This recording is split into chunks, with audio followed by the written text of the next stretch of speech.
ఒక చిన్న పచ్చని గ్రామంలో రామయ్య అనే ఒక పండ్ల వ్యాపారి ఉండేవాడు. రామయ్య చాలా శ్రమజీవి. ప్రతిరోజూ తెల్లవారుజామునే లేచి తన తోటలో పండిన తాజా పండ్లను ఒక పెద్ద బుట్టలో పెట్టుకుని గ్రామ వీధుల్లో తిరుగుతూ అమ్మేవాడు. అతని బుట్టలో ఎర్రగా మెరిసే ఆపిల్లు, పసుపు రంగు అరటిపళ్ళు, నారింజలు, ద్రాక్షపళ్ళు అన్నీ ఎంతో శుభ్రంగా, తాజాగా ఉండేవి. గ్రామస్థులు రామయ్య పండ్లు చాలా మంచివని నమ్మేవారు. రామయ్యకు డబ్బు కంటే నిజాయితీ చాలా ముఖ్యం. ఎవరైనా పిల్లలు పండ్లు కొనడానికి వస్తే, ఇవి చాలా తాజావి అమ్మా, ఇంట్లో వాళ్లకి ఆరోగ్యంగా ఉంటాయి అని చిరునవ్వుతో చెప్పేవాడు.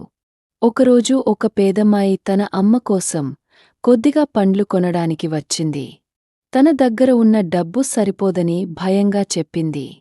ఆ మాటలు విన్న రామయ్య మనసు కరిగిపోయింది.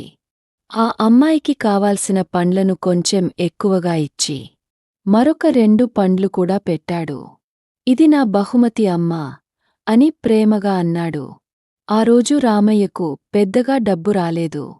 కాని అతని మనసు మాత్రం ఆనందంతో నిండిపోయింది. కొన్ని రోజుల తర్వాత అదే అమ్మాయి తన తల్లితో పాటు గ్రామస్థులను తీసుకుని వచ్చింది. ఆమె రామయ్య చేసిన సహాయం, నిజాయితీని అందరికీ చెప్పింది. అప్పటినుంచి గ్రామంలో అందరూ రామయ్య దగ్గరే పండ్లు కొనడం మొదలుపెట్టారు. రామయ్య వ్యాపారం కూడా బాగా పెరిగింది. అప్పుడు రామయ్యకు ఒక విషయం బాగా అర్థమైంది. దయతో, నిజాయితీతో చేసిన పని జీవితం మరింత అందంగా మారుస్తుందని. నీతి: నిజాయితీగా, దయతో చేసిన పని ఎప్పుడూ మంచి ఫలితాన్ని ఇస్తుంది. పిల్లలు, ఈ కథ మీకు నచ్చితే మరిన్ని మంచి కథల కోసం మన ఛానల్ను సబ్స్క్రైబ్ చేయండి. ఈ వీడియోకి లైక్ చేయండి.